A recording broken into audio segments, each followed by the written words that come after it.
is a semi-professional contest fought over 3 3-minute rounds. And in the blue corner, he hails from Hertfordshire. He stands in a 5'9" and weighs in at 65 kilograms. He is fighting up to Force MMA and has a mixed martial arts record of 1 win. Ladies and gentlemen, please put your hands together for Phil Bernard. And his opponent fights out of the red corner. He hails from Stoke. He stands in a 5'8" and weighs in at 65 kilograms. He is fighting out the Team Gladiator and has a mixed martial arts record of 1 win and 1 loss. Ladies and gentlemen, please put your hands together for Lewis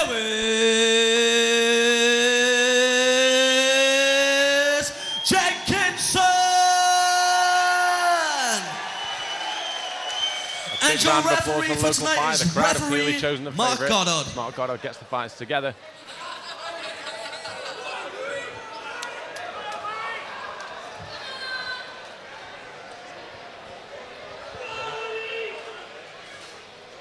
Lewis Jenkinson in the white and black trunks. His opponent Phil Barton in the all grey trunks.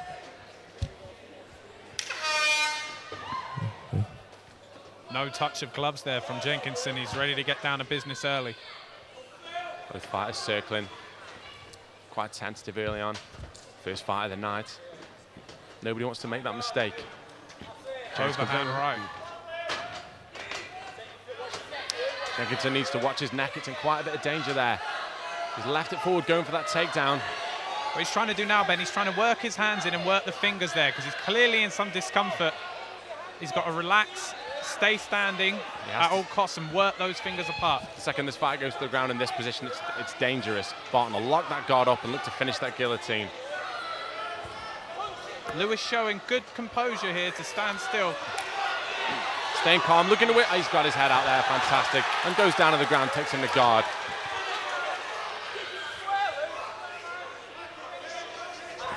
Jenkinson looks to push off his man, land a few strikes. Lewis looking to control the posture of his opponent. He pushes his man up into the cage, into his own corner. Something that we see quite often, Dave. Fighters being push their opponent up into their own corner so they can effectively shut their opponent's coaching game plan down. Definitely, Ben. I mean, it's a decent advantage because obviously, as we alluded to earlier, the local crowd, the occasion, sometimes you forget those little basics, but if you're next to your corner man, that's a big shot. That's another big shot. Looking to pass that guard, but he's got to watch for that triangle. Passes to side position. Jenkinson now looks to secure that side mount. The opponent's done well to claim half guard, but he's looking to turn it to mount. He's got the foot and he's got mount, the full mount. Is a bad position. A great position for Jenkinson, but a bad position to Barton. He needs to buck his man off and look to create some space because the shots are going to rain down from here. Jenkinson with the high mount. Looks to land the blows, left and right hands now. Tries to push his man back to the floor. Barton run out of options. He's either got to tie his man up or look to push.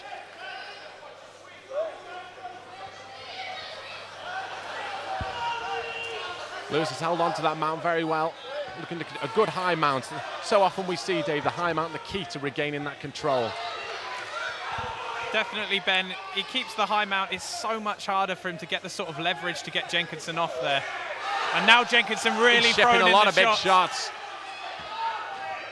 Barton looks uncomfortable in this position as well. He might. This could end it Jenkinson here. land a lot of punches. Mark Goddard's having a good look at this. Very good look at it. He can't keep shipping these shots and he stopped it. It's all over. It is a TKO victory in the first round from Lewis Jenkinson. Did well to survive the early scare. Brilliant performance from Jenkinson, methodically moved to mount, and once he was there, Ben, he kept that high mount and he was going nowhere, start dropping the shots, and Mark Goddard had no choice but to step in. You take the decision out of the hands of the judges in that case, and the referee, obviously one of the best referees in the game at the moment, seen enough and thought that Barton wasn't going to improve his position and wasn't going to intelligently defend himself. Good victory for Jenkinson.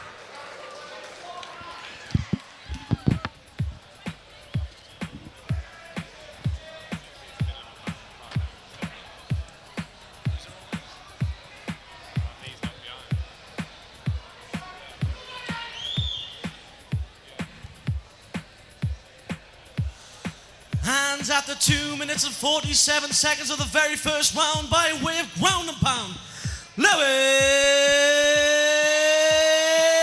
Jenkinson! Let's give you a run-up, Phil Barnett.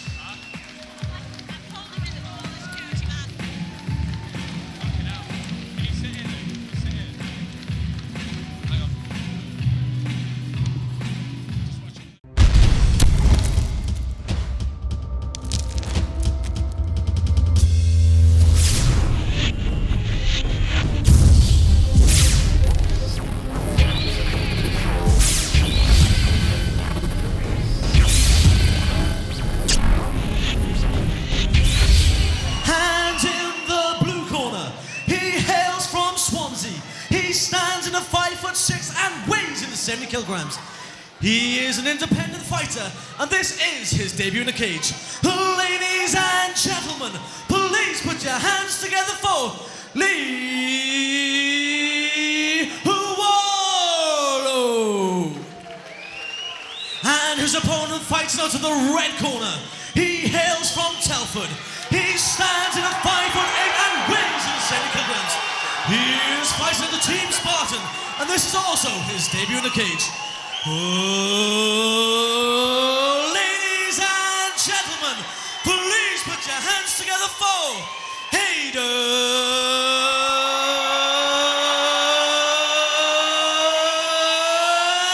Brown! Always a big response anytime one of the Spartan MMA boys steps in the cage. Is UFC referee Great Mark local Goddard. support for the Spartan fighters as always.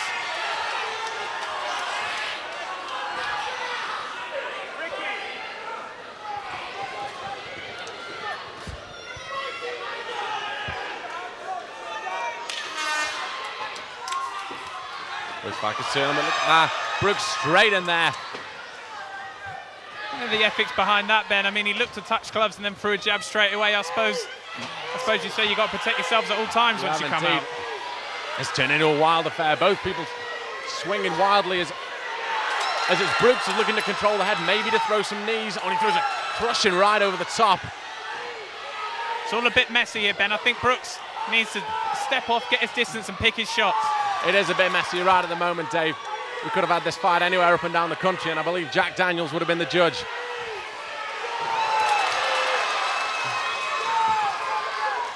Hayden Brooks relentless. And this is a grind, Dave. For those who think that, and these fighters are somewhat resting here, it's a fast and frantic exchange. Mark Goddard comes in. Definitely, Ben. I mean, if you look at people in the UFC, you see guys like Randy Couture, their game plan is to actually do this pressing against the cage game, as it does sap so much strength and energy out of your opponent.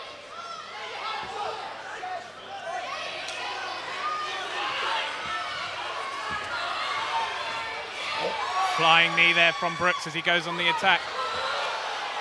Got to watch the shots to the back of the head there. And as you alluded to, Dave, mouthpieces come out there. I believe Goddard's going to step in. Excellent. Big right hand as he calls time. Goddard brings the fighters together. Keep it clean, I think, is the message, Ben.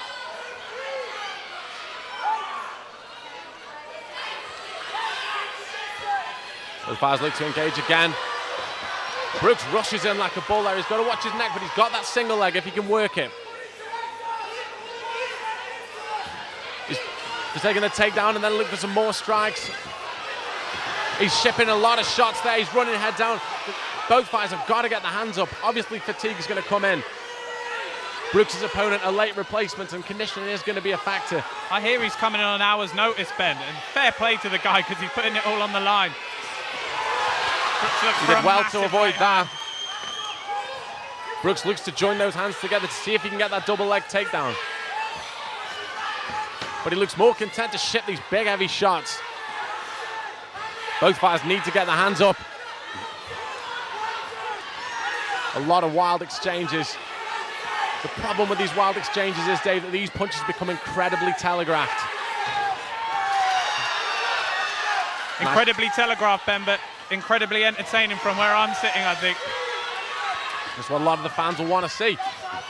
Both fighters with their mouths wide open now, really starting to feel the pain as the stamina issues start to set in. It's a real fight for survival out there now. It's a battle of heart more than a battle of skill and technique at the moment.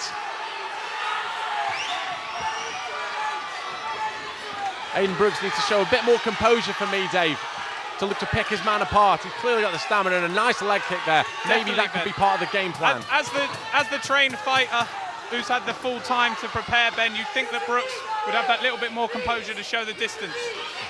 That being said, it is his first fight. What a fantastic action-packed first round.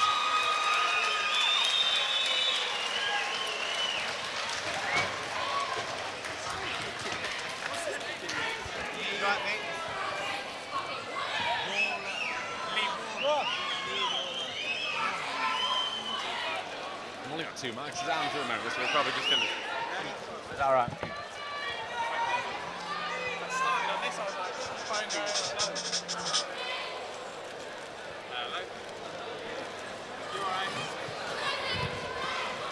How's it going, man? You all right? Yeah, good, mate. You? Yeah, I'm all good, actually. All good.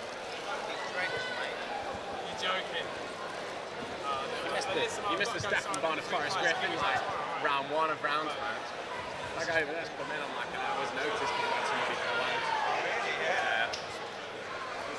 You'll be standing like that with his hands by his sides for the entire rest of this round.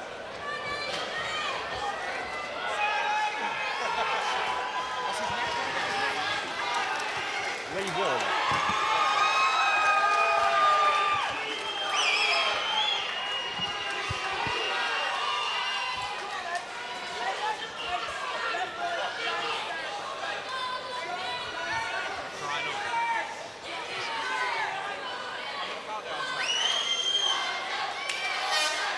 Gareth brings him in the middle.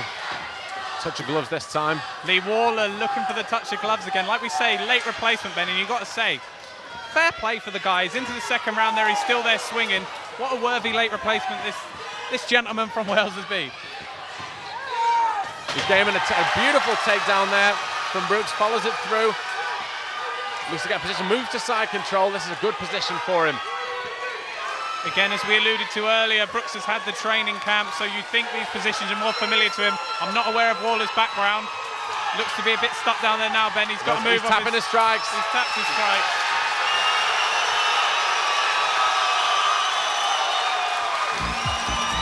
You can't fault the heart of the guy coming in on an hour's notice. The guy's coming in an hour's notice, Ben, and he's shown every bit the cardio of his opponent, who's probably had a full training camp. Credit to his opponent, he's got to beat who's in front of him and he's got the job done, but both guys really deserve the applause of the crowd on that occasion.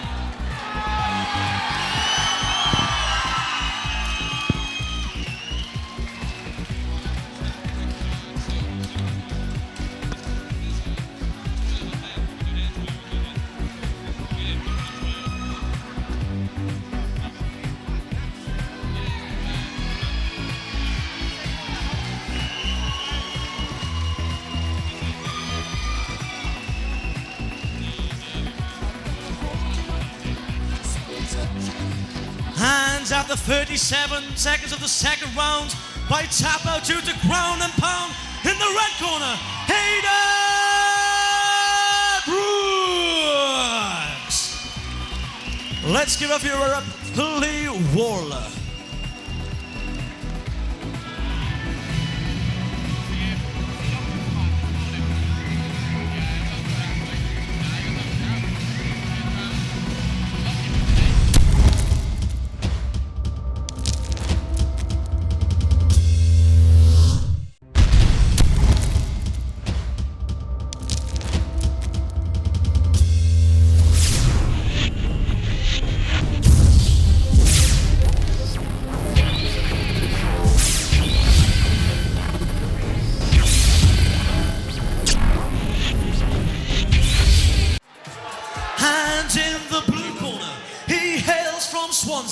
He stands in a 5'9" and weighs in at 77 kilograms. He is an independent fighter, and this is his debut in a cage. Ladies and gentlemen, please put your hands together for Gareth Wallace. And in the red corner, he hails from Stoke.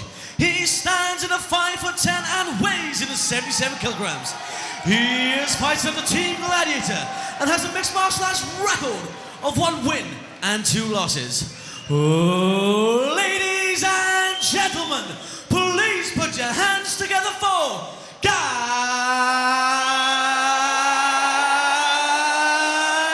Driver. Your referee for this bout is Mark Goddard.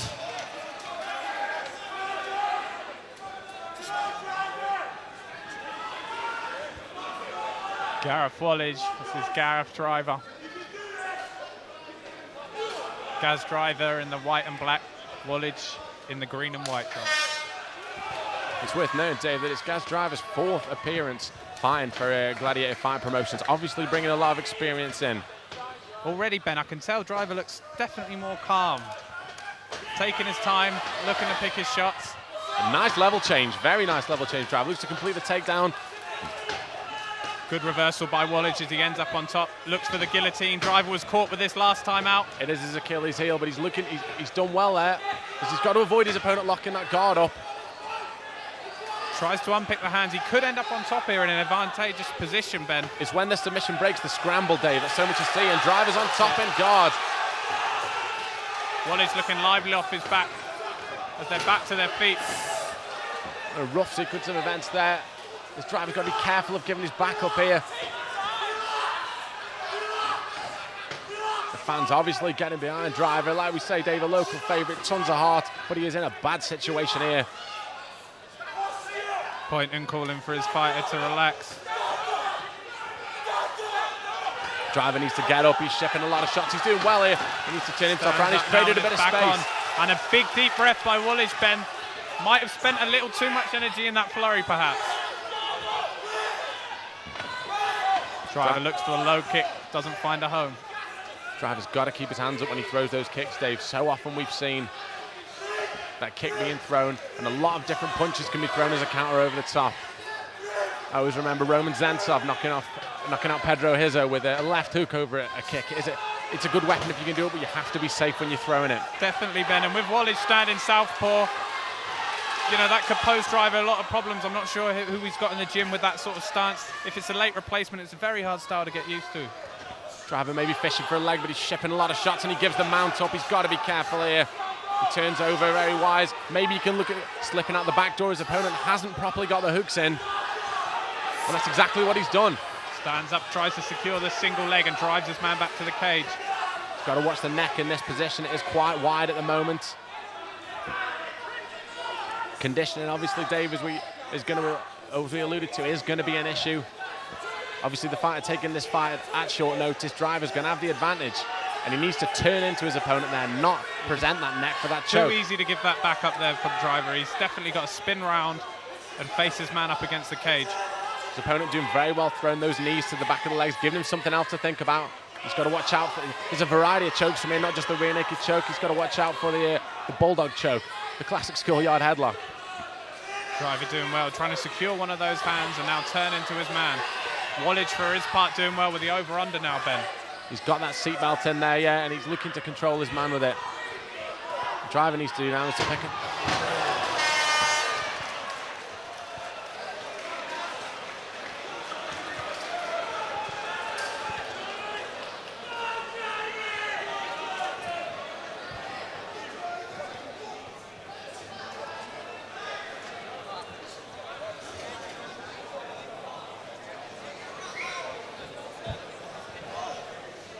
He's beating that guy.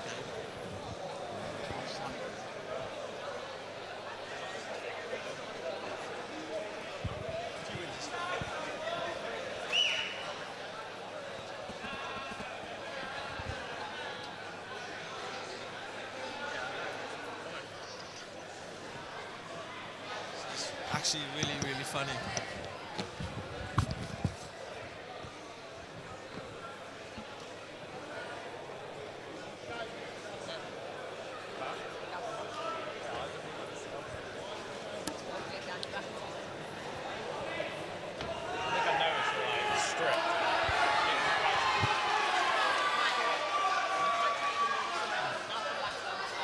quite a difficult back and forth, David, quite a difficult round to score. If you were a judge, how would you look at that? I know you're not afraid of a 10-all, but where would you put that one?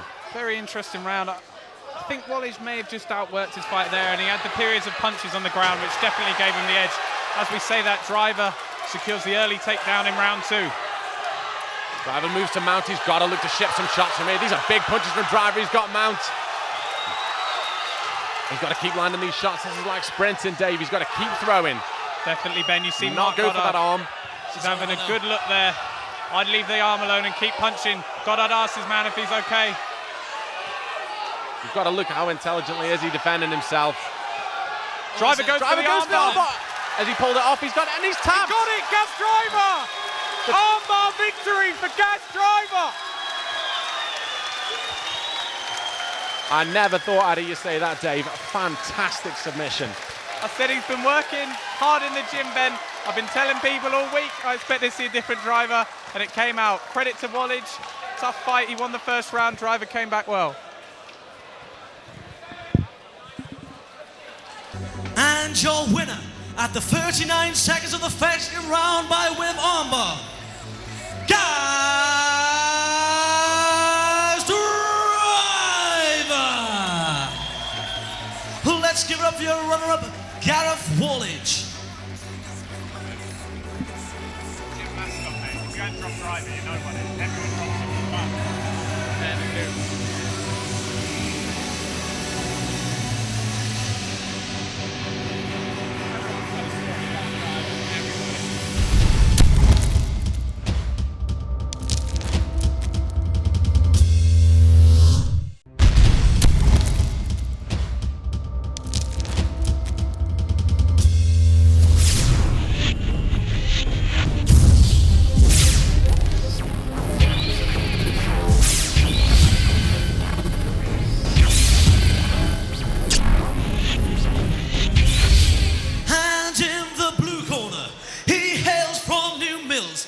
Stands in a 5'9" and weighs in at 77 kilograms.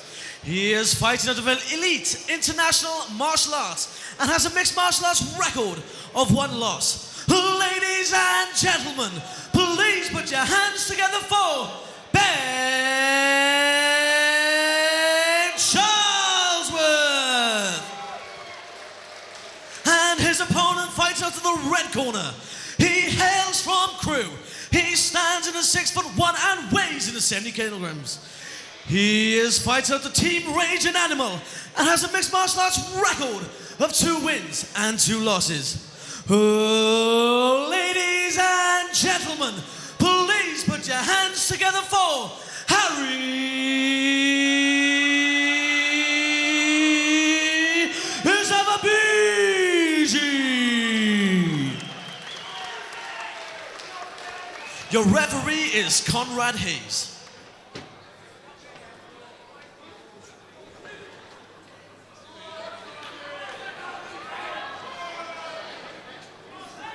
How am I doing? How am I doing, lad?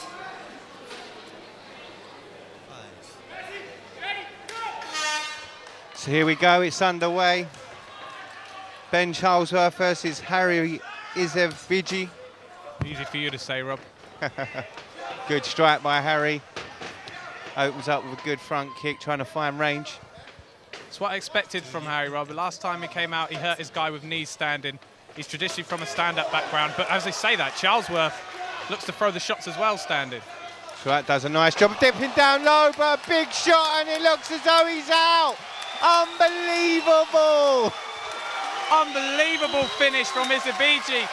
The machine gun celebration, Rob, and that's what it was. When he landed, it was fast and furious. Beautiful work, caught the leg, slammed him with a right hand. Literally finished it in seconds. Beautiful work. That man, Harry Izababiji, going on to bigger and brighter things. He looks a handful for anybody stood up, Rob, certainly. Certainly does. Ben Charlesworth at the moment just receiving medical attention, but what a great strike. May I say, a good stoppage from a decent fighter on his own time. Conrad Hayes making his debut in the cage as a referee, and I think he did a really good job there. Yeah, admittedly his work was made easy, but yeah, great job. And your winner at the 30 seconds of the very first round by way of KO, Harry Azababuji.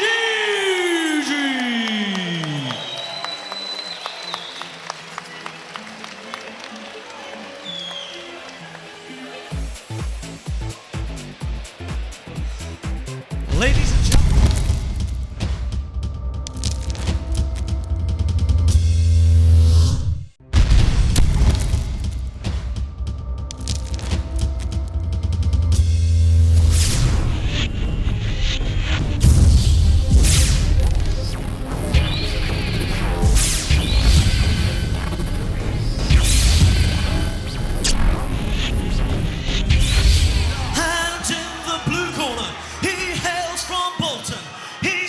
a 6'1" and weighs in at 77 kilograms. He is fights at the Goldings Martial Arts, and this is his debut in the cage. Ladies and gentlemen, please put your hands together for Lee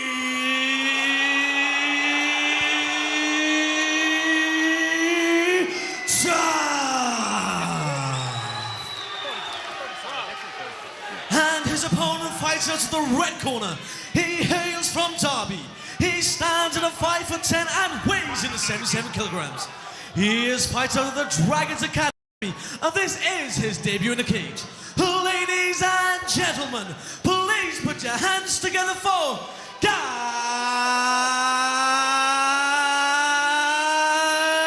Wilson.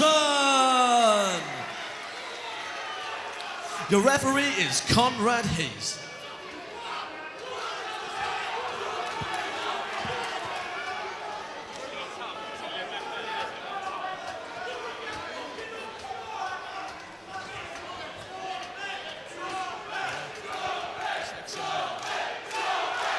Lee Tough in the black shorts on the left. His opponent Gaz Wilson in the white, as both fighters touch gloves. Both guys bouncing around. Got to be careful with that nervous energy. Bit of a feeling out process here, obviously. Neither man wants to make that initial mistake. Good initiation. Tie up high, both men looking for a takedown, but Tough gets it. Tough by name, tough by nature with a takedown like that. Moves to half guard. He's got to be looking to get it to a better position from here. That's right, Gaz Wilson at the moment on his back, doing a good job of just tying up the arms of Lee Tough. Lee trying to posture up, find space to strike.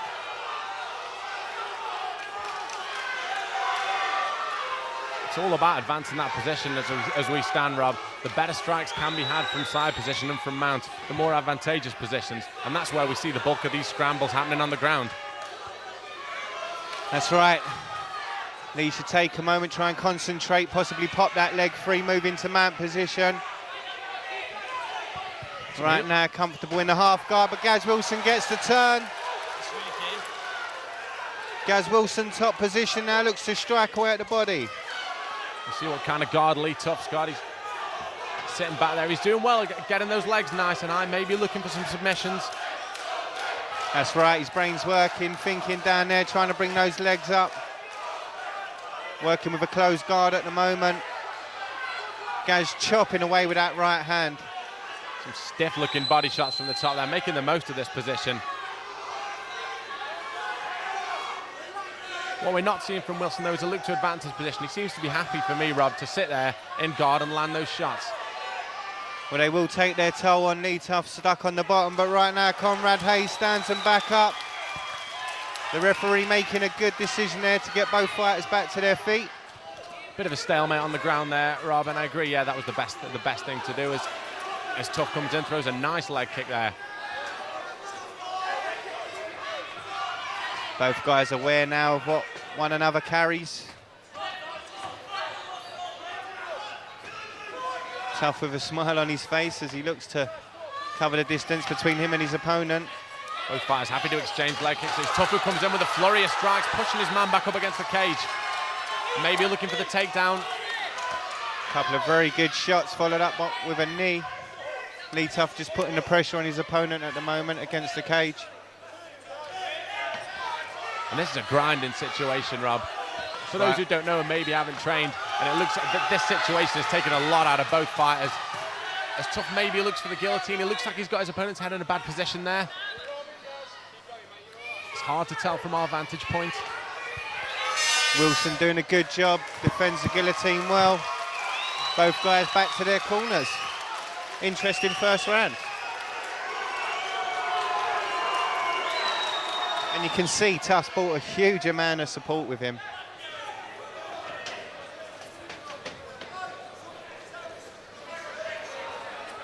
It's clearly the crowd's favourite is, you're right there, Rob. And obviously in a show like this, very intimate venue, the crowd support can make a big difference.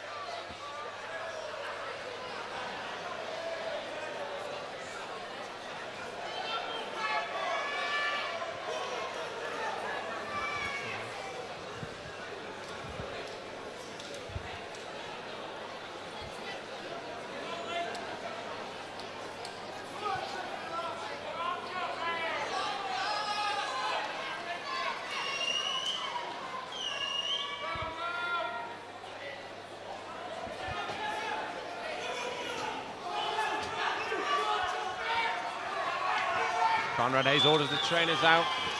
Both fighters look ready for round two. A very close first round, as you alluded to there, Rob. Both fighters spent time on top, exchanged strikes. I would like to try and score that one from a judging point of view. So here we go, second round. This time Gaz Wilson looking to move forward, does so with a right hand. And those leg kicks coming into play. You find that, Rob, the longer the fight goes, the more those leg kicks will take a toll. The loss of the ability to spring forward off that lead leg, as both fighters look to exchange those leg kicks now. Nice feint from Tough there, making his man think. That's right, still coming forward with a smile on his face, really enjoying it up there.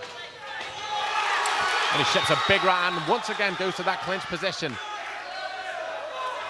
He's got to look, for me, Rob, he's got to look to do something from this clinch position. He's got to try and get some underhooks or back off and look to strike, as he does there with a huge uppercut. That's right, getting inside with a dirty boxing. He's got to watch his neck there. He's left his neck in somewhat of a dangerous position, and Wilson looks to capitalise. Mouthpiece out there. Not at the referee, Conrad Hayes will have seen that.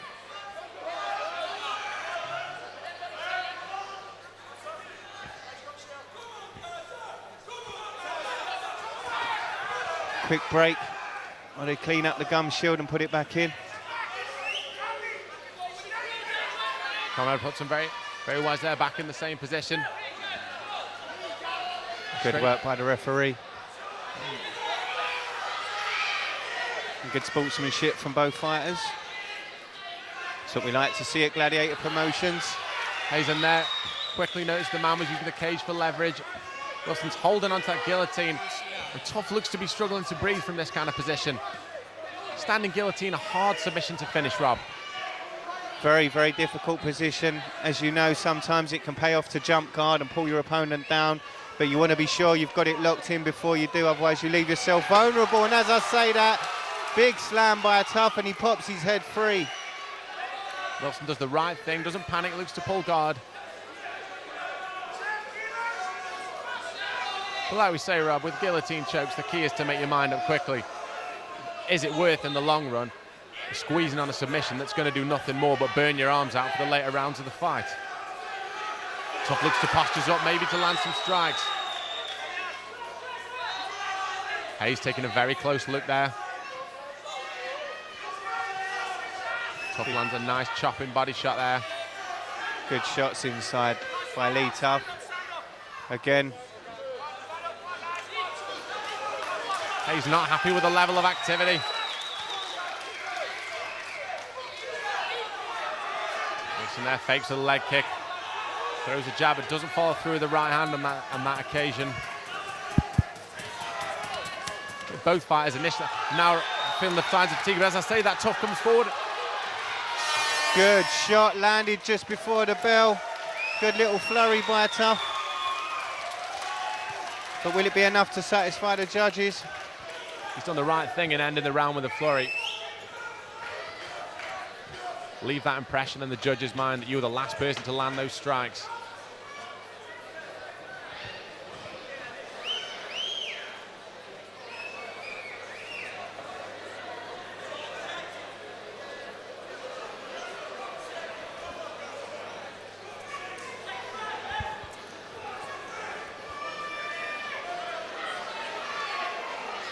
Very entertaining fight this, Rob, but for me a very close fight as well. It'll be interesting to see the way the judges will interpret a lot of this action. Both fighters have exchanged strikes. Both had a different selection of positions. Wilson obviously nearly completed the submission.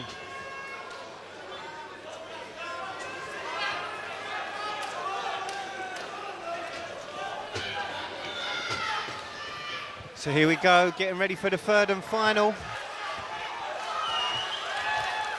So far, a very difficult fight to score on the cards. Certainly for us as commentators. Both fighters touch, look, great show of respect there.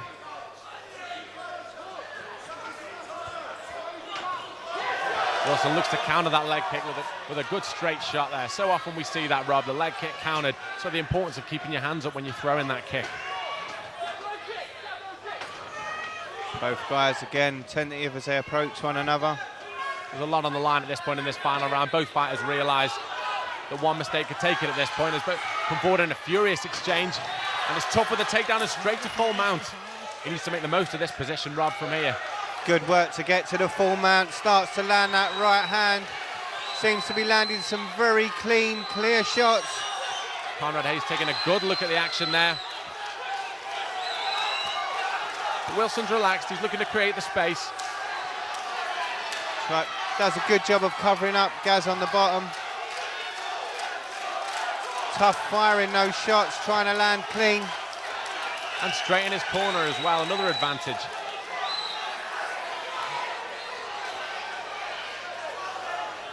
Tough looks maybe to manipulate one of those arms.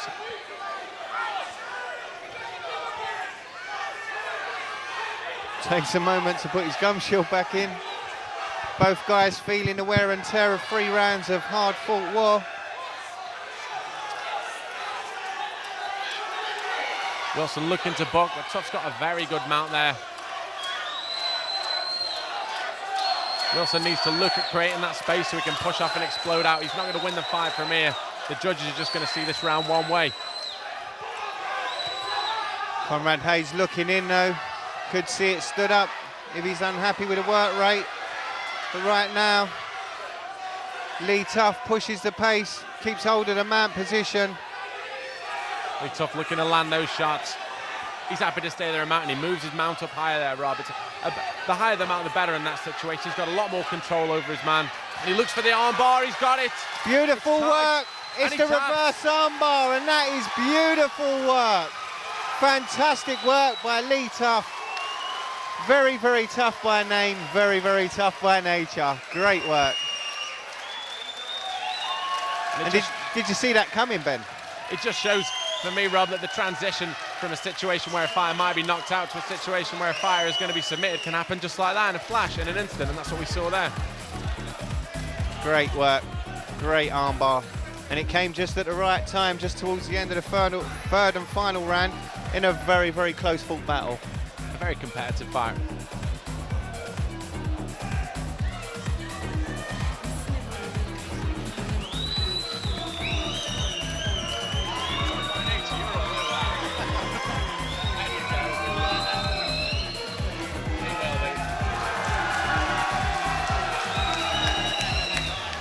there, isn't it? I've already referred to Dave as the samurai of side control tonight. Hands at the 2 minutes and 12 seconds of the very last round by way of armbar. Lee Tough. Let's give it up your runner-up, Gaz Wilson.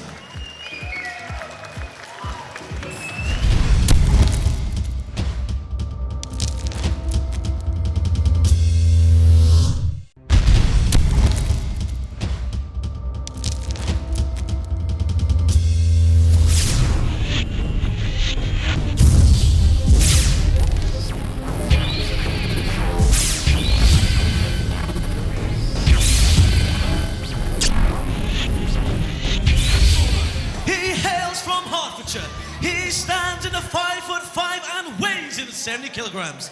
He is fighter of the Force MMA and has a mixed martial arts record of 1 loss. Ladies and gentlemen, please put your hands together for Jordan Brown. And his opponent fights now to the red corner. He hails from Derby. He stands in a 5'11" and weighs in the 70 kilograms. He is fighting at the Dragon Academy, and this is his debut in the cage. Ladies and gentlemen, please put your hands together for Lee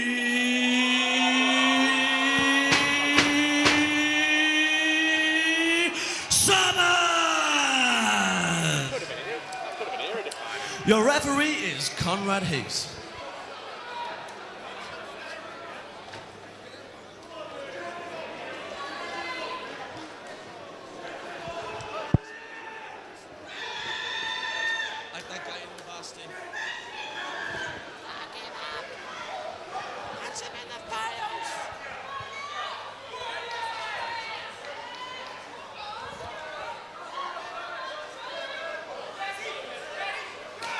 So here we go, straight into the action. The kicks are flying. Jordan Brown versus Lee Summers.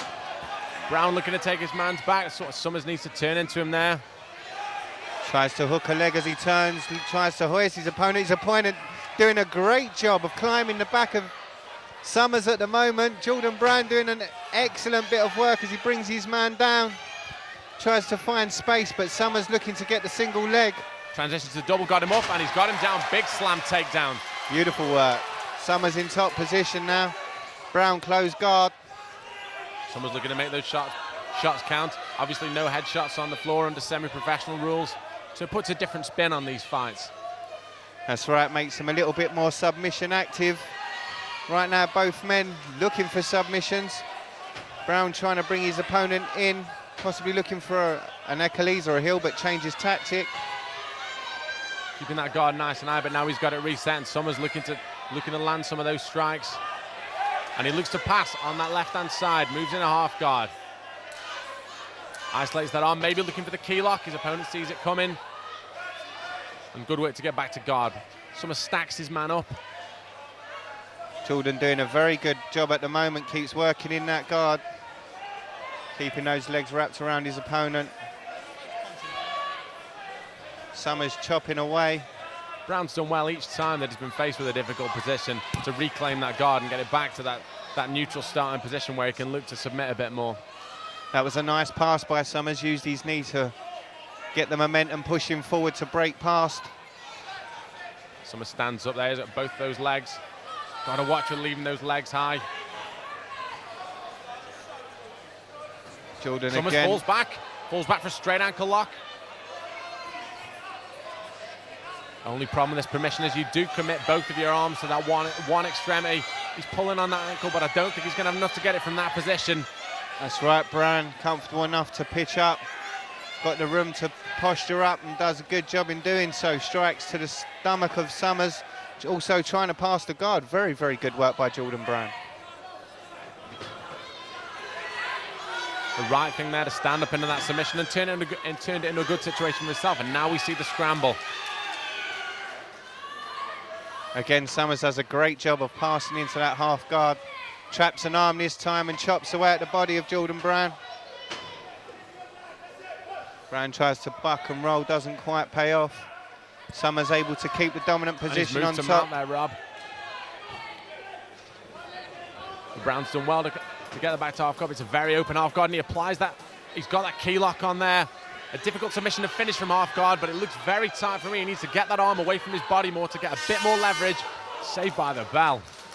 Rule number one, keep the back of that hand flat to the mat, pull it towards yourself and turn that elbow up. We may have been seeing a different outcome slightly before the end of that round. Great work by Summers. Obviously that key lock a lot easier to finish from a side control or indeed from mount. That's why they say position before submission.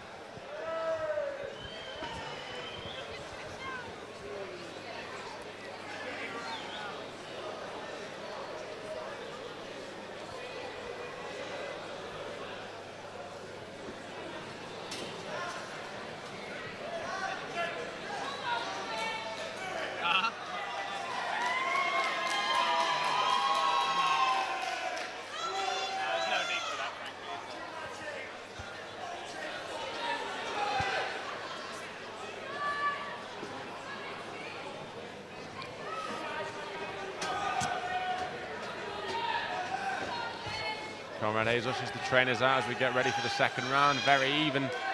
Another very even first round, Rob. Difficult one to score.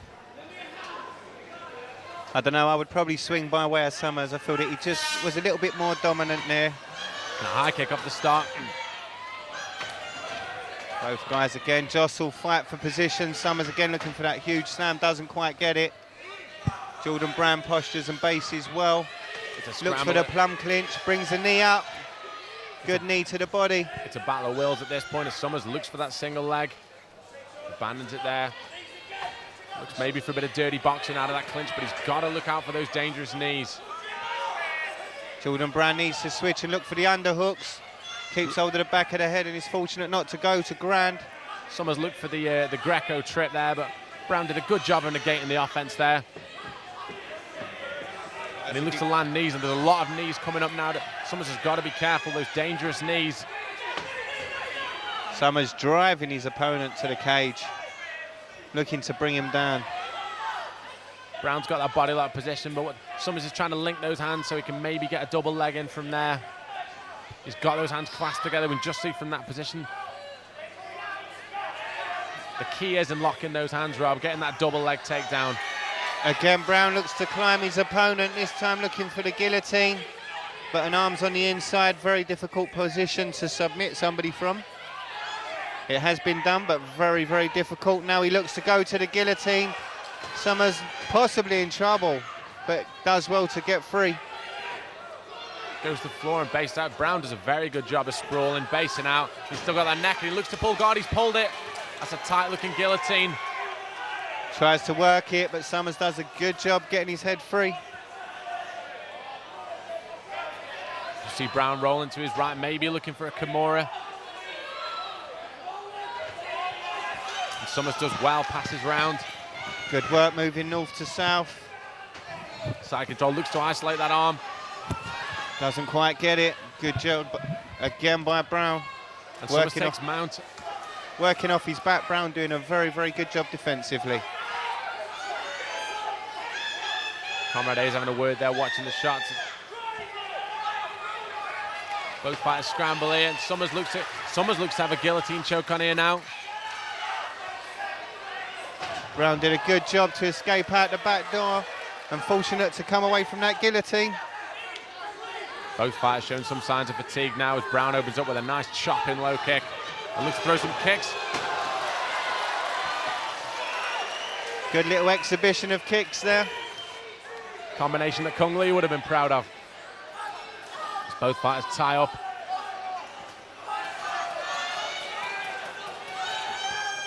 And this clinch work, Rob, is such a battle of attrition. It's such a grinding position for both fighters to be in. It's constant resistance. That's right, both guys seeming fairly even in their ability and their strength when they're upright like that. Very, very good second round.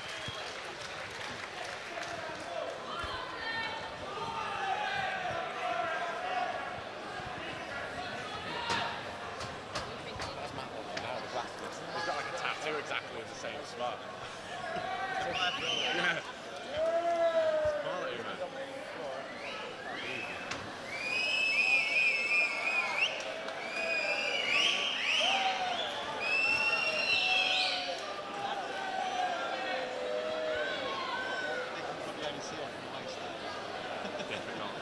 Difficult. Western pajama bottoms, love. I mean. In the middle, Terrible. Clay Green, his bum was like slapping him.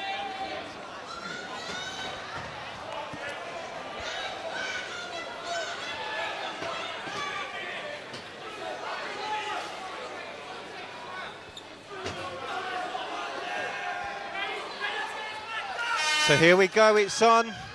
Third and final round now.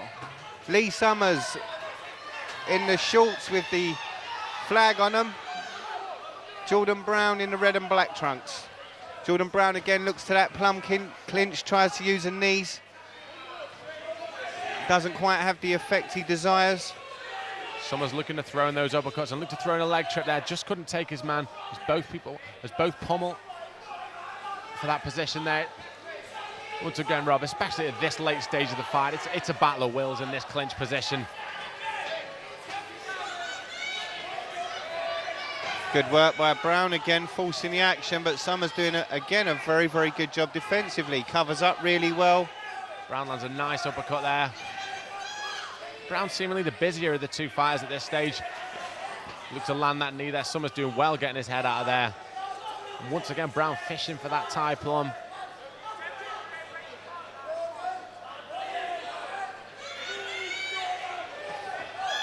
Good work by Brown. Brown looks to open up. Good little flurry of shots. Good inside with the dirty boxing, the little uppercuts. And these are all scoring in the eyes of the judges. Brown certainly, for me, Rob, the more aggressive fighter in this round. He's come out and looked to bully his man up against the cage. He's got to be careful of giving his back up there. Could have been a bad mistake as Summers looks to get a rear naked choke, but Brown does well and turns in. Summers moves to mount. Summers has got to look at making the most of this position. This, for me, Rob, a very close fight at this stage of the game. Summers now chopping away. And in the eyes of the judges, this will show dominant position and score. Brown doing the right thing, trying to bridge out, explode with those hips. But Summers showing good control and giving his opponent something to think about with those chopping, stiff-looking body shots. Good work by Brown as he tries to turn. Does a great job. Summers now on his back, Brown on the inside. Summers got to make the most of this position, got to make the most of his guard. But Brown will want to stay on top with the period that he spends underneath.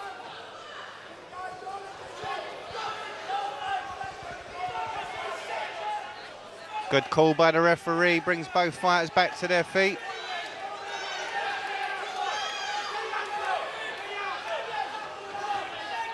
Both fighters still incredibly game at this stage.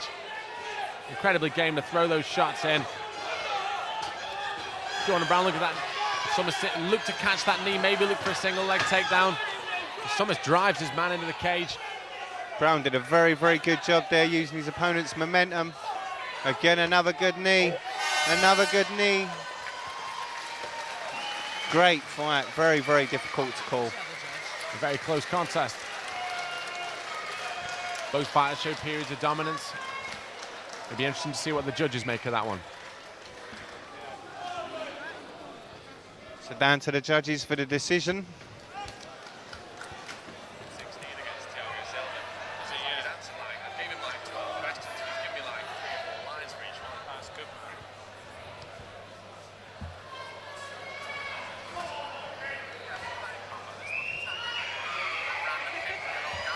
And after 3 rounds of action, we've had to go to the judges' scorecards.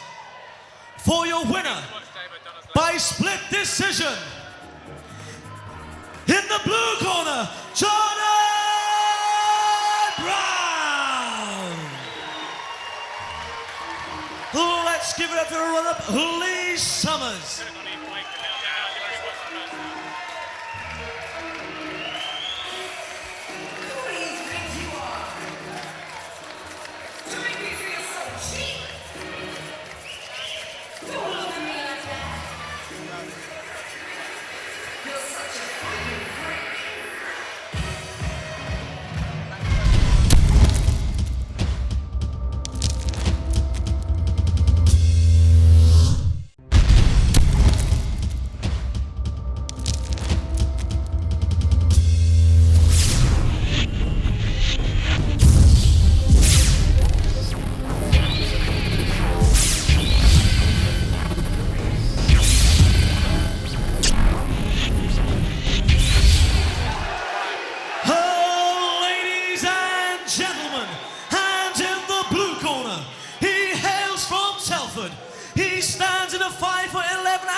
Kilograms.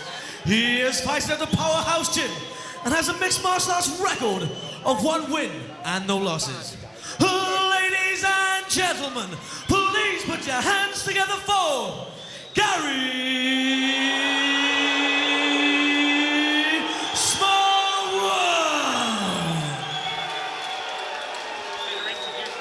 and his opponent fights now in the red corner. He hails from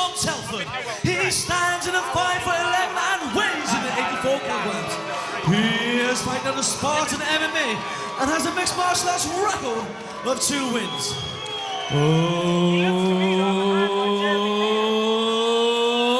Ladies and gentlemen, please put your hands together for Chris Hollywood Kelly. Your referee is Mark Goddard.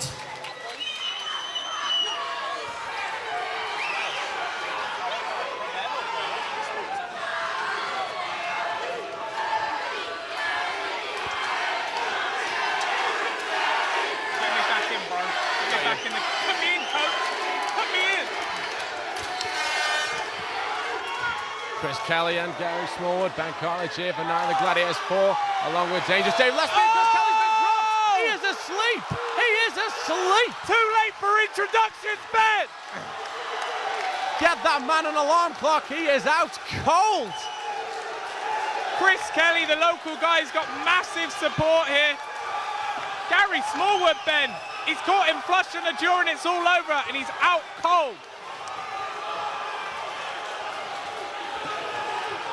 I had one of the greatest introductions of my short commentating career cut short there with that thunderous knockout. I'll let him off. I'm Dangerous Dave Leatherby, but who cares? It's all about Gary Smallwood at the moment, Ben. What a knockout.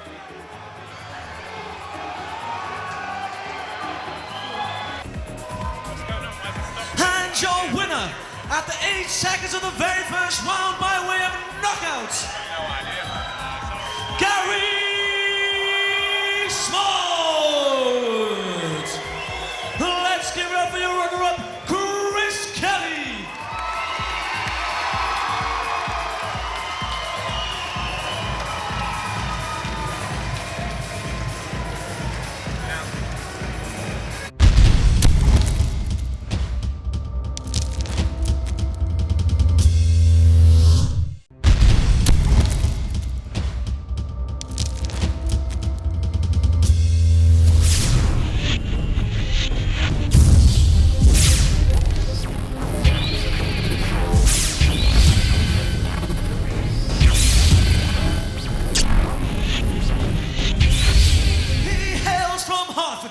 He stands in a 6 foot and weighs in 70 kilograms.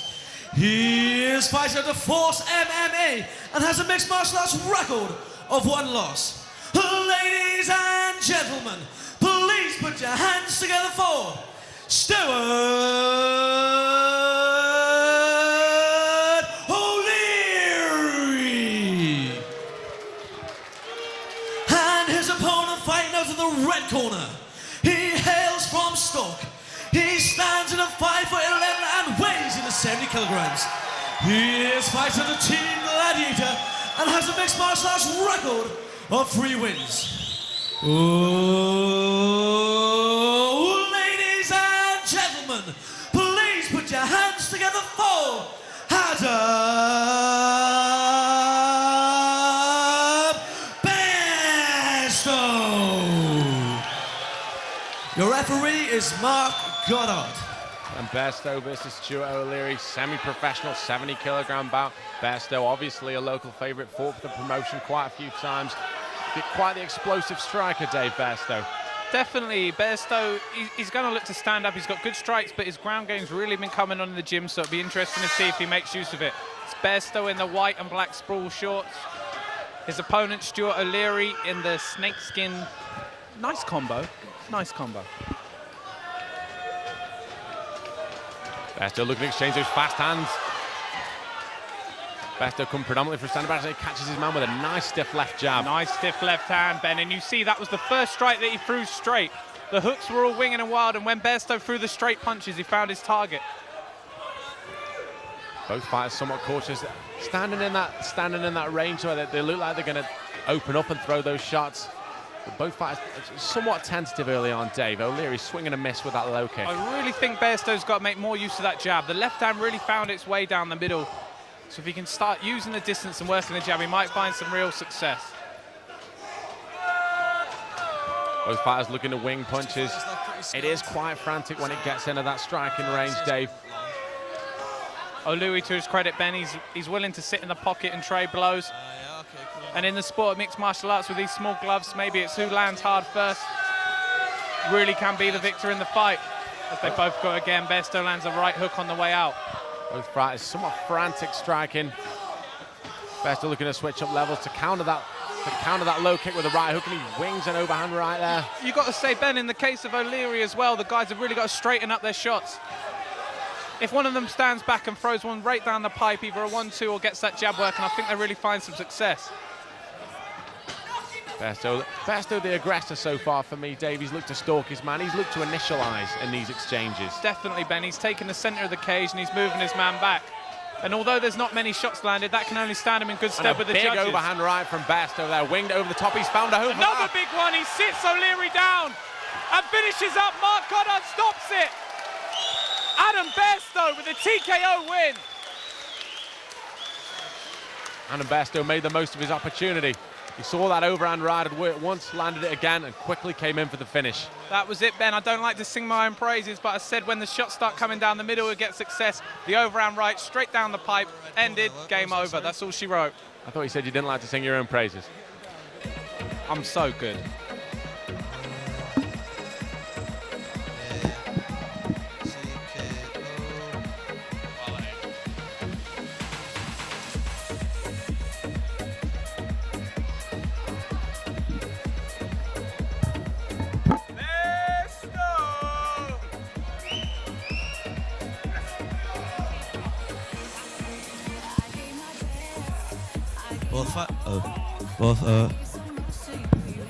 Both fighters to the center of the cage. And your winner after 1 minute and 54 seconds of round 1 by TKO, Adam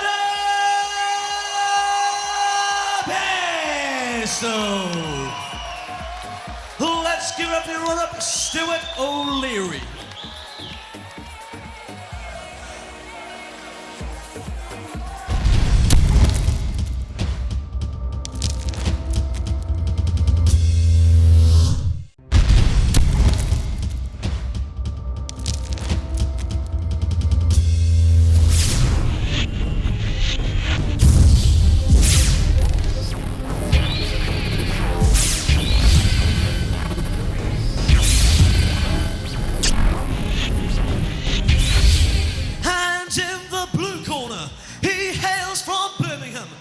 Stands in a 5'9" and weighs in the 65 kilograms.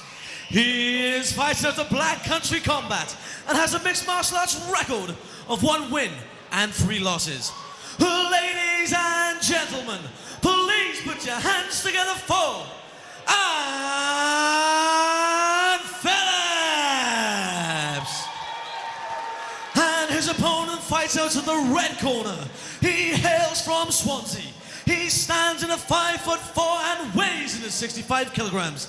He is an independent fighter and has a mixed martial arts record of 4 wins and 2 losses. Ladies and gentlemen, please put your hands together for Jamie Barrett. Your referee is Mark Goddard.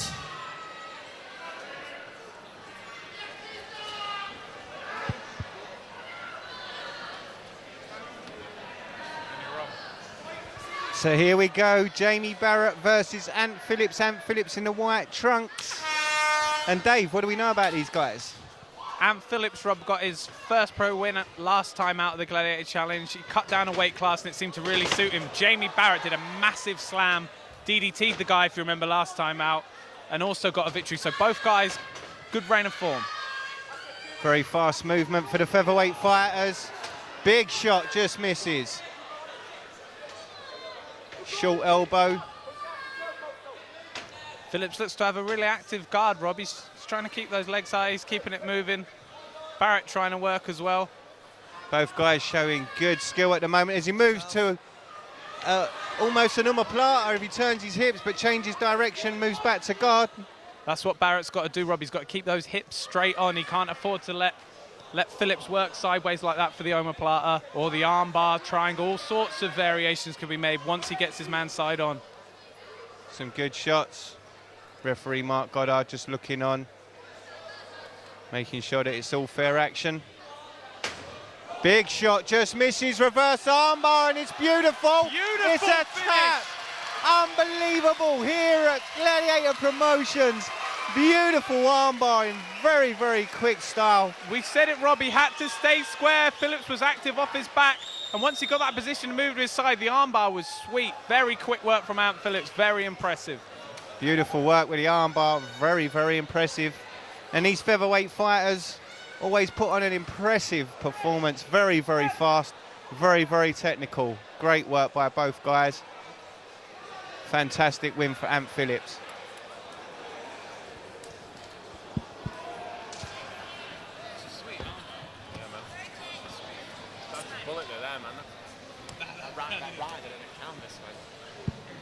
Both fighters in the center cage.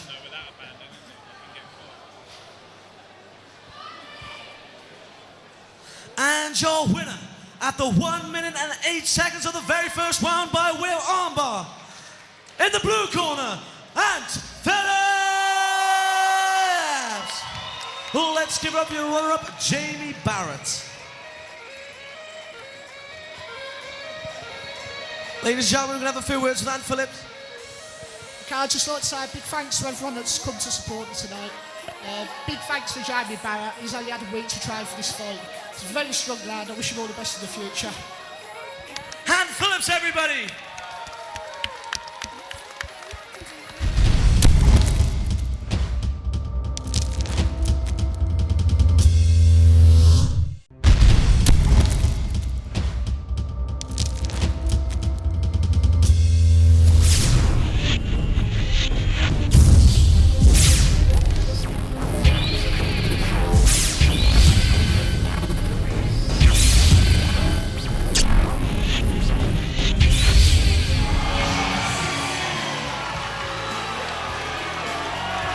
Here we are then, Gladiator Promotions.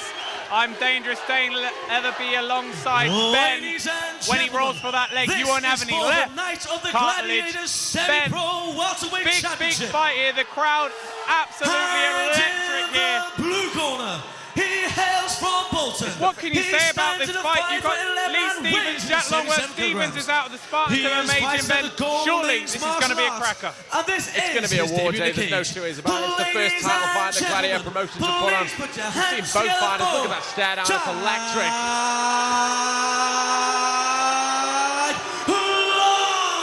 Longworth. Might not be November the 5th, but I'm expecting fireworks here tonight. And his Certainly, Ben. I opponent. mean, you can't overrate it. He If the guys are hails watching on from DVD or on Stafford. TV at home, He stands in a 6 foot seriously, and weighs this in a isn't commentary 77 talk. The kilograms. atmosphere in here is He amazing. is fighting at the Lee Spartans Stevens obviously coming off his MMA. last performance at And has Gladiator a mixed Promotions, martial arts knocking out record Lee Armstrong with a of 2 fantastic wins overhand and right. no The fight that losses. me and you had the good fortune to cover. He looked very good and that showed a good sprawl and landed that shot when it mattered.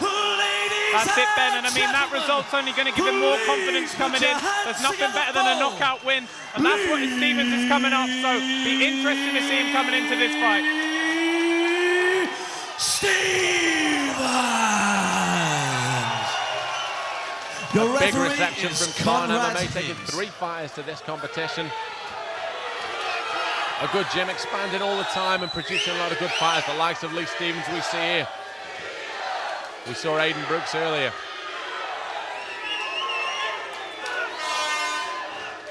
Fighters touch glove in the center of the cage. Stevens, classical stance, hands up. Longworth looks to strike early. Stevens throws a nice leg kick. Longworth looks a lot lighter on his feet. That's it, Ben. He's utilising those leg kicks, but he is bringing his hands down. And as I say that, Stevens lands the left hook, and that could be a decent counter here. Stevens throwing a lot of power into those shots. Stevens clearly liking his... Oh, he put him Big down with right that hand. shot. Big right hand, Stevens. This is what he does. This is what he does. He's out. Brutal. He is out. Lee Stevens with the right hand. He carries it on. It was an uppercut. I think they've done it in the end. As he salutes the crowd go wild. Lee Stevens. What more can we say about Lee Stevens? He's had 3 fights, and he's won them all. Stoppage inside the first round. He's the Gladiator Promotions 77 kilogram semi-pro champion. and he'll take some stopping at this weight. At this level, Ben, a lot of the game is when your opponent's hurt, you've got to go in there and see the fight out and finish it. As soon as Stevens had him tagged with that right hand, he was all over him, Ben. Backed him up to the cage, carried on throwing those rights. I think it might have been an uppercut that done it again. Brilliant work by Stevens. He smelt blood and finished the fight. Stevens has dynamite in those hands. Saw his man hurt and just swarmed on him. That's like you say, Dave, that's what you've got to do. You've got to take advantage of every little opportunity. Saw his man that rocked, might have been the right, might have been the uppercut. There was a lot of shots going in. But the initial punch that put him down was a beautiful straight right. You see Ross Poynton coming in with the title belt. That's it, Ben. Credit to Longworth. He came out, he looked to strike, but the kickboxing style in the end, Ben, he just got sort of walked through. And after 32 seconds of the very first round by knockout, your winner and new Knights of the Gladiators semi-pro welterweight champion, Lee Stevens. You can see what that victory means to him. Let's give it up for your runner-up, Jack Longworth. You'd have from Spartan MMA, a very happy coach. Stevens picking up Here we are Gladiator presenting the bout, Promotions this amateur night's title promoter, here. Ross the Gladiator And punching. It's an excellent title, Ben, for an up-and-coming fighter to pick up on the semi-pro ranks, and I'm sure he's going to bring this fantastic support through when he turns pro eventually. You've got to look at the fact that it's one of the best promotions for amateur fighters to start their careers off, to get those wins. And Lee Stevens is a perfect example of the fact that he's had 3 fights. Lee, you have a stoppages. fantastic crowd here tonight. Have you got anything to say to your fans? It all came a long way to see. I'd just like to say thank you to Spartan MMA for all this hard work they put in. Thank you to Quilty's Fight Club. Thanks to my sponsors, Shaw's Travel, fucking everyone. And thank you to all you guys for supporting me. I love you guys. And I'd like to say, I love my daughter and my mum and dad for supporting me. That's it. I love you lot. Lee Stevens, everybody!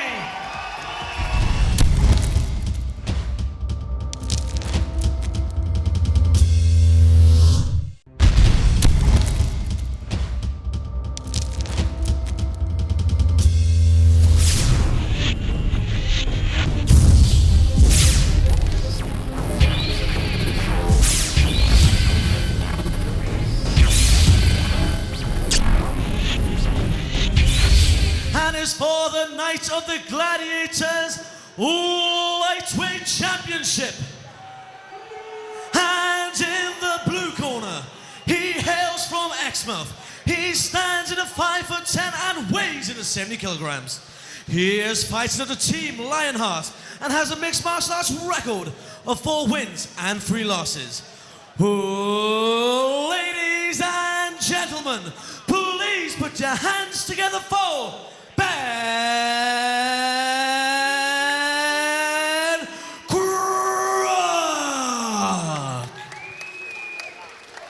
And his opponent fights now to the red corner. He hails from Derby. He stands in a 5'10" and weighs in at 70 kilograms. He is fighting out the Dragons Academy and has a mixed martial arts record of 3 wins and 1 loss. Ladies and gentlemen, please put your hands together for Paul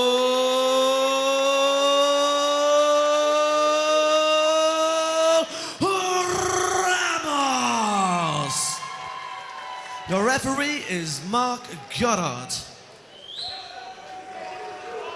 So here we go, the confidence oozing from Paul Ramos as we get ready for this, the 70 kilogram Gladiator Promotions Pro title. Ben Crook's first step into the Gladiator Promotions octagon, but it's not for Paul Ramos. He's currently 1-1, coming off a very impressive rear naked choke victory at the last Gladiator Promotions event against Craig Allen. Ben Crook moving forward. Ramos just trying to find a position to base out. Good low kick. Good work by Ben Crook. Ben Crook looking to aggress. Ramos comes in and spikes his man down. He's got to look out for landing in that guard. Ramos instantly looking to pass the guard. Ben Crook brings that right leg up higher, but Ramos does a good job, passes guard. Crook doing a very, very good job of using his rubber guard to bring his legs up higher. Possible triangle choke if he can switch. Maybe looking like a Peruvian necktie from this. There's a lot of submissions over here. Paul Ramos Beautiful does well, but he's work. not out of the woods yet. Ramos does a good job, gets the arm on the inside. Ben Crook again looking for that submission, looks to switch on his hips to armbar, locks the arm in tight. Ramos does a good job, pops free. Ramos looks to pressurize his man down. Very impressed by Ben Crook at the moment and the work he's doing off his back. Keeping Ramos very, very busy. Giving him something to constantly think about. Again, those legs come up high. You're right there, Rob. Ben Crook's been busy from the bottom. He looks to lock in a triangle choke. Does he have it there? He's hooked it. Beautiful work as he tries to tighten it, but Ramos does well to escape. Ben Crook very, very active with his submissions. Big slam takedown from Ramos, but once again, Crook uses it to try and get something. As you alluded to, Rob, Ben Crook very busy from the bottom, and he's had to be. He's not giving his opponent a chance to think as he switches over on his hips, looking for that armbar. Very, very technical Ben Crook at the moment, trying to work every possible submission. Again, it looks as though he may have manoeuvred to the triangle choke, trying to push the arm across his stomach to trap Ramos, but Ramos does a good job. Moves to side mount now.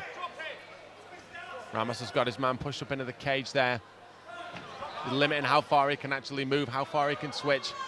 But Crook, as he's shown for the rest of the duration of this bout, is looking very busy from the bottom, always looking for submissions, always looking for a way to escape. Ramos does a good job, traps an arm and looks to strike. But Crook again using his legs to great effect, turning very, very well. Again goes to triangle choke. He might have it this time. Ramos looking to slam his man out of it, but Ben Crook needs to lock that left leg. And Paul Ramos does well to battle out of that position. Ben Crook always looking for that submission, giving Ramos something to think about. He's thrown up a lot from that position. Ramos now side mount position. Ramos looking to grind his man out from this position, landing some nice hammer fists to the body, and lands a shot to the head there. Crook can't keep shipping these shots in. So under pro rules, he can land those head shots. As Ramos maybe looks to mount, looks to isolate that arm. The knee on the belly there, looking to land some strikes. Needs to be careful now as Crook looks in trouble as Ramos goes for the arm. Tries to extend it. Looks for the Kimura, maybe he's got it there. He's got it in a good position. Crook does well to roll. Keeps his arm on the inside, doesn't allow Ramos too much room, but a big heavy left hand from Ramos. The shots are raining in from Ramos now. He looks to manipulate that arm. Tries to work it again. Ramos from the side control position. Looks to make those and lands a nice short elbow there. The push-off elbow, first seen originally by Jeremy Horn. Ramos now looking to just take control, dominate his opponent. He's done well to maintain this position. He hasn't let Crook regain that guard, because obviously he's felt with the submission attempt that Crook does present a threat off his back with a very active guard. Very, very good shots to the body there of Crook. Ramos looks to line up the Kimura again. It looks like he's got it. He's got it in tight there. Trying to work it in. But we've seen the agility of Crook this evening. It may be that Crook's able to just turn out of it as he starts to turn. Moves well over the body to the north-south position. Ramos still trying to lock it in. Crook's done very well to get out of that incredibly dangerous position and now looks to take the fight to Ramos. Brilliant agility throughout the first round.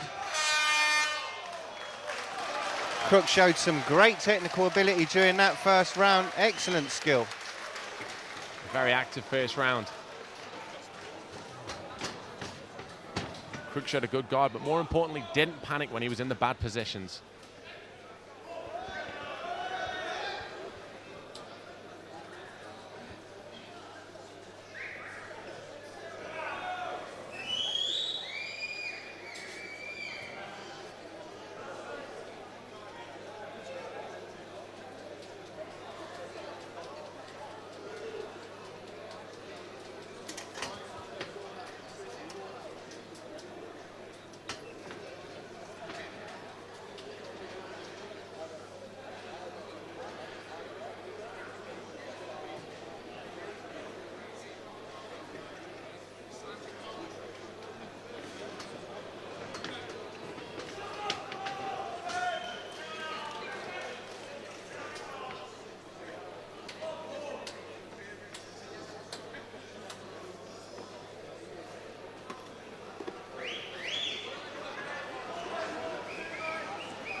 Very back and forth first round, Rob, as we move into the second round.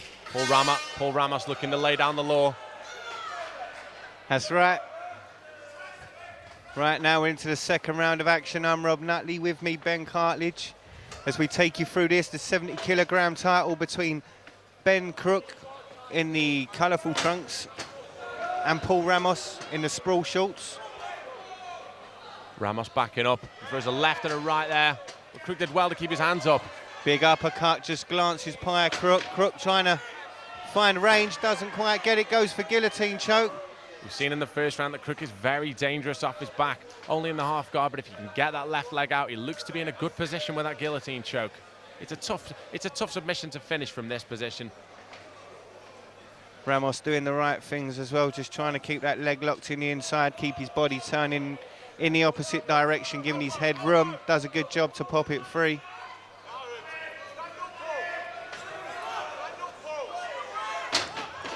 Ramos does a good job. Almost makes side mount, but Crook very, very good with his guard. Crook looks to have almost an arm triangle from the guard. They're very unusual you see this choke.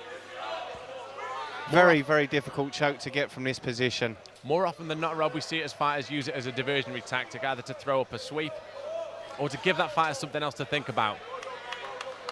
Ramos works his head free. The legs of Crook working up high again. Watch him switch for the armbar. You can almost see it, possibly waiting to get it set up tight enough. Looking to isolate that arm, he's thrown his legs over. Ben Crook, once again, he's got more triangles than Pythagoras, this lad. He looks as though he may have locked it in a bit tighter this time around as Ramos keeps moving. He's locked that right leg in. This is a very tight-looking triangle. Ramos does well once again to get out. That looked a tight triangle, Rob. Very, very good work by Ramos defensively to escape again from the dangerous legs of Crook.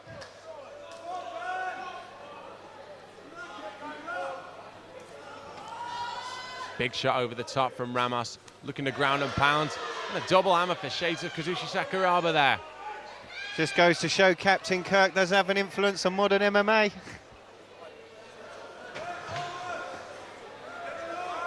And Crook lining up yet another triangle choke. And Ramos once again does well, takes it straight to side control.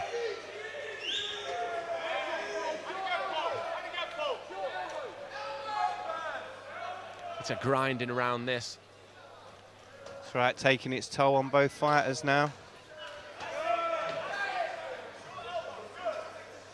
Crook trying to work himself into a better position while Ramos looking dominant as he takes the top. Crook looks to maybe looking for leg. It's an unorthodox position, this, almost a reverse mount.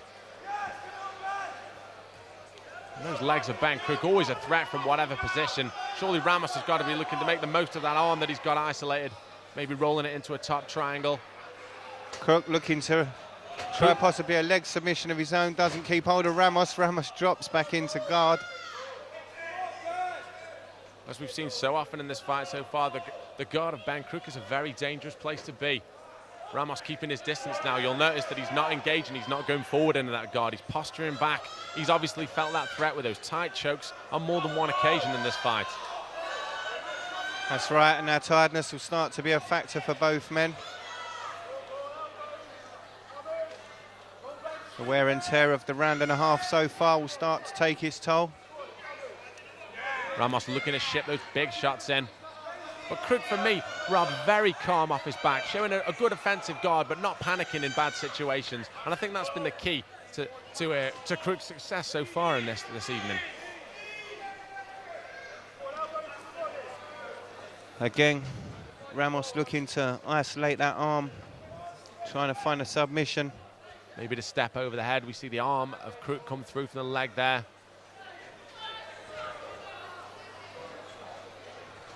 As Ramos falls back, not the optimum position to get that Kimura in.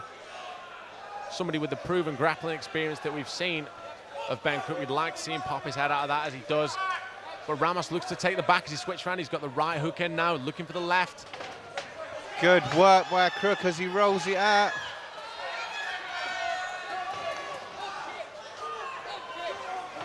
Ramos turtling up, Crook looking for a shot. Is he going to call his man back up? Yeah, he does.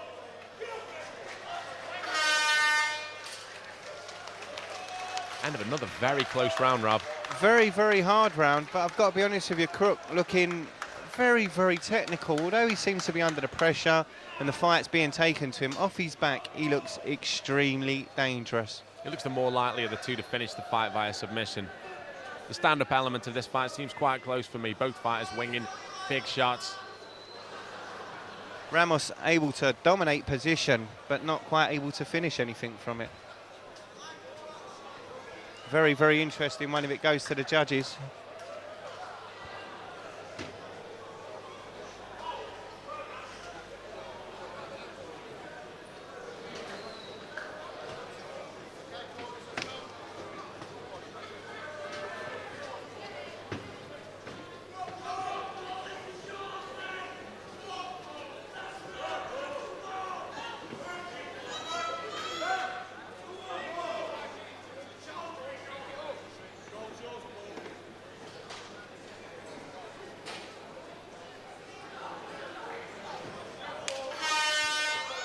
So here we go, third and final round. And somebody tonight will be walking home with a 70-kilogram title around their waist.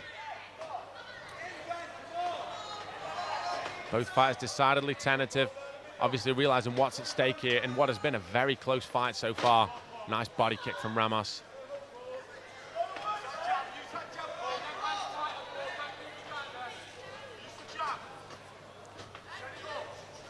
See both fighters almost a feeling out process, not something we tend to see in the later rounds of a fight, but both fighters seem to be quite tentative, quite nervous about throwing those strikes. Obviously they realize that, as we've seen in the earlier fights tonight, one strike can end it all, and as I say that, Crook comes in with a right, and Ramos looks to tie his man up, and here we engage in the clinch situation.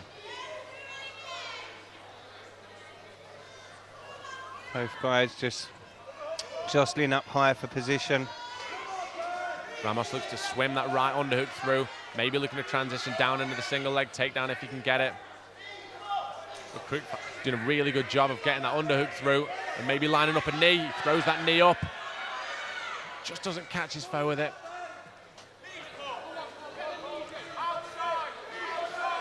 And for this stage of the fight, Rob, this is a very, very grinding position. As Ramos gets the single leg and takes his man of the canvas.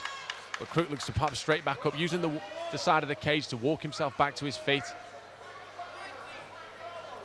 That's right, it's as though he's almost opted for different tactics in this round.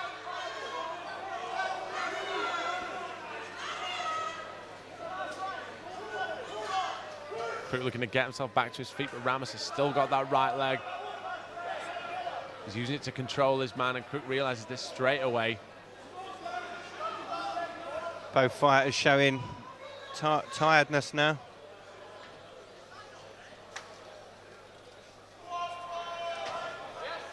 Ben Crook falls back into guard. He's got one butterfly in. He looks to snake that right, and he goes back to full guard. At this stage of the game, this is where these submissions become really dangerous. That's right, fatigue and tiredness setting in. Both fighters sweaty. The chokes are going to come on a lot easier.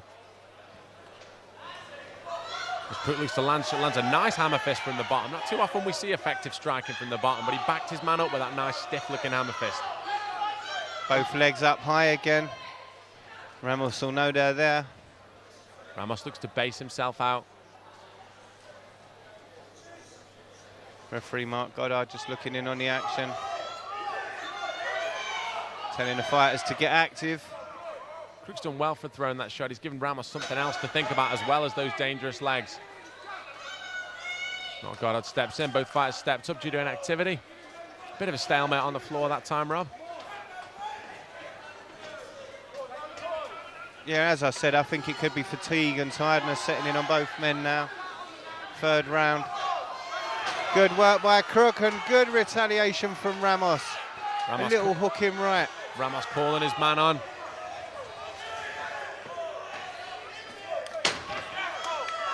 Ramos comes in looking for that takedown. He gets his man down. Working from the half guard, looking to pass to that mount. Good work with a fake to takedown. But Crook again looking to sweep his man from the bottom. Crook looking for that elevator sweep from half guard. Ramos looking to pop his head out. And Crook locks up, and he's looking to go to work on that arm if he can. But the most important thing for Crook is he's pushing on those hips. He's trying to create that space. Perhaps the most active guard of any fighter we've seen tonight, Rob, as Ramos looks to rain down those hammer fists and control the posture. Beautiful work again as he moves into the triangle, doesn't quite get it. Tries to extend the arm, doesn't quite work. Ramos doing the right thing, gets both arms inside. Very, very good work from Crook. A nice shot from Ramos there on the top. Some good hammer fist, giving Ramos something else to think about. That guard of Crook is a dangerous place for Ramos to stay and leave his head onto Crook's chest there.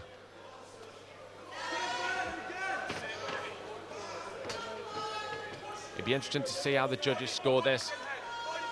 Submission reversals as opposed to submission attempts. It's getting 10 seconds at the end of the fight. Ramos looking to finish with a flurry, maybe leave an impression with the judges. And that's it. The 3 rounds are up, and it's to the judges. And I've got to be honest with you, Ben, a very, very difficult fight to score. An easier position to commentate than the judge. I wouldn't like to call a close fight. Very, very difficult. Off his back, Crook seemed very dangerous throughout the entire 3 rounds, although Ramos seemed to be in a dominant position for the majority of the fight. Very, very hard one to call from a referee's point of view, from a judge's point of view, sorry. So it's over to the judges now for the decision.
Fireworks here, Dave. This fight Definitely, is for the Ben. night of the Gladiators. Seen Devant in the past from the Welterweight Manchester area. Championships. Excellent takedowns, came in shape. Actually And scored a it's the knockdown main event in the of end the in his last fight out in Gladiator Challenge way back when. Hopkins also in Ladies very and good gentlemen, condition, Ben. This is going to be a real cracker. Nice! And in the blue corner, he hails from Birmingham.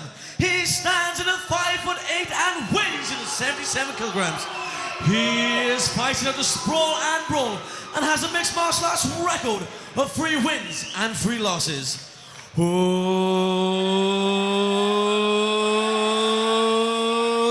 Ladies and gentlemen, please put your hands together for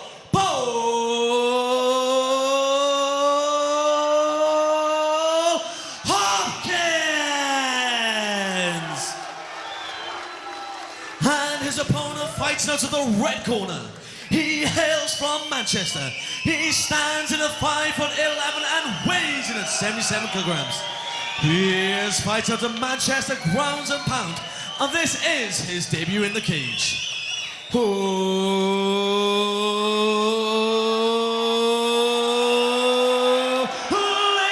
and gentlemen, please put your hands together for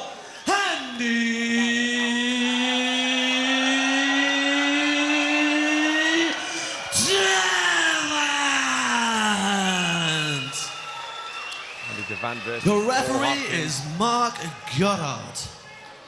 Andy Devant, to me, Dave, looks in phenomenal condition. They both do, Ben, to be fair. Devant, as I said, first time out I saw him as in another Gladiator Promotions event, had a real stand-up war, but in between that stand-up success showed great takedowns.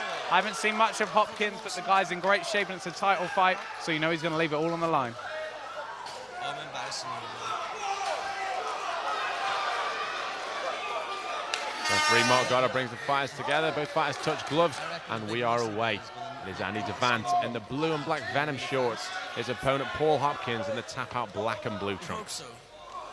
We hope someone will be lying on the floor, unconscious. Nice snapping low kick from Devant. An underutilized weapon, many say, Dave, in mixed martial arts, that leg kick. Takes so much out of an opponent. Targeting that front leg and coming crashing forward. Definitely, Ben, and Devant uses the kick up to the ribs on that occasion, but yeah, you're right, it takes a complete spring out of you. It takes away, it doesn't matter if it's the striking range, the guy's legs are taken away that way, or if he's shooting him for a takedown. If you've got a busted up front leg, Ben, you're really in trouble. I like the way that Devant is mixing up the front leg and the back leg kicks, and as we say that, Hopkins comes in for the double leg and completes the takedown. Double. Great takedown by Hopkins, and he tries to move immediately to half. Devant. That looking to work his guard there, needs to, and a beautiful sweep. Beautiful sweep from Devant, and he's on top now, and he's going to look to land some ground and pound. Hopkins with a high guard. And immediately Hopkins covers up. He knows that he's felt that power. He knows what Devant's packing in those punches. Got to say, Ben, I think that covering up was a bit early. He showed a high guard himself and looked to move, and then Hopkins all of a sudden covered up. That gave Devant the confidence to strike, as we say now in the scramble. Be interesting to see if Devant lets his man up or follows him down. Above his man. He's got to look out for that leg. Hopkins looking to isolate it, maybe going for an ankle lock, maybe for a heel hook, but Devant straight down on top of it and cutting those options down. Such a dangerous thing to go for, Ben, off the bat, the leg locks, a la Freeman and Mir. You go for that leg lock, you're going to end up shipping some shots to the face if it's not locked in, and Devant's ended up using it to pass guard in the end, and now he's got his man's back. Devant's got his man's back. Hopkins does the right thing, trying to roll through, but Devant landed a big shot there. Mark Goddard keeping a close eye on this. The shots just seem too hard from Devant. Hopkins is covering up. He's really hurt him. He could finish it here. Devant's got all the time in the world to pick these body shots, and Hopkins looks to roll down. That's it, turtling Ben. up. He's not offering enough offense for me. That's it. He's got a good guard in his movement, but he's covering up, and it's not enough. And now Devant lands heavy blow after heavy blow. Mark Goddard has no choice but to step in. Brilliant stoppage win from Devant, who's ecstatic in the cage, and half of Moss' side is in there with him, Ben. There's no two ways about it. You really, really cannot let somebody ship those shots. As soon as you landed those elbows, for me, Ben, Hopkins was clearly hurt.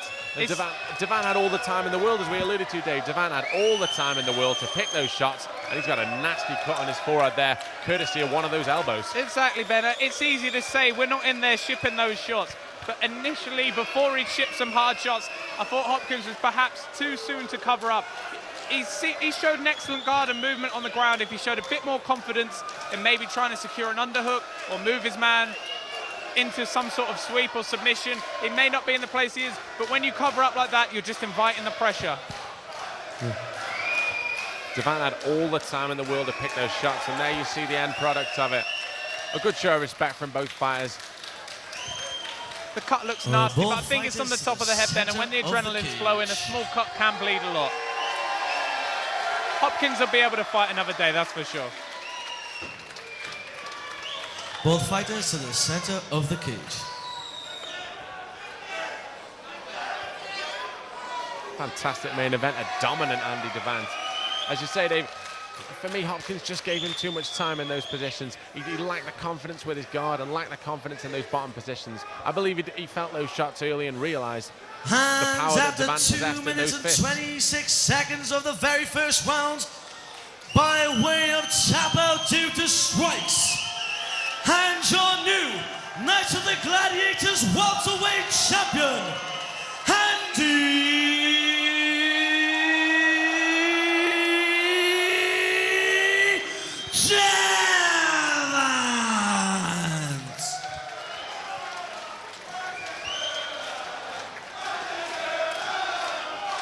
Andy Devant. Andy Devant picks up the title. The crowd go wild. Andy, Let's have a few words with him. He certainly didn't show a Jeremy Beadle you have hand a in there. very big fan base. You've got anything to say to all you people come down from Manchester to come and see you? Yeah, thank you everybody for coming down and supporting me, yeah? Manchester, whoa! Mum, Donna, everybody, I love yous all, yeah? Paul, thanks for the fight, mate. Andy Devant, everybody, your new welterweight champion. Ladies and gentlemen, this has been Knights of the Gladiators 4. I have been your MC, Ricky Wright. Please have a safe journey home, and I hope you all have a good time. And see you next time on August the 28th for the next Gladiator Fight Night.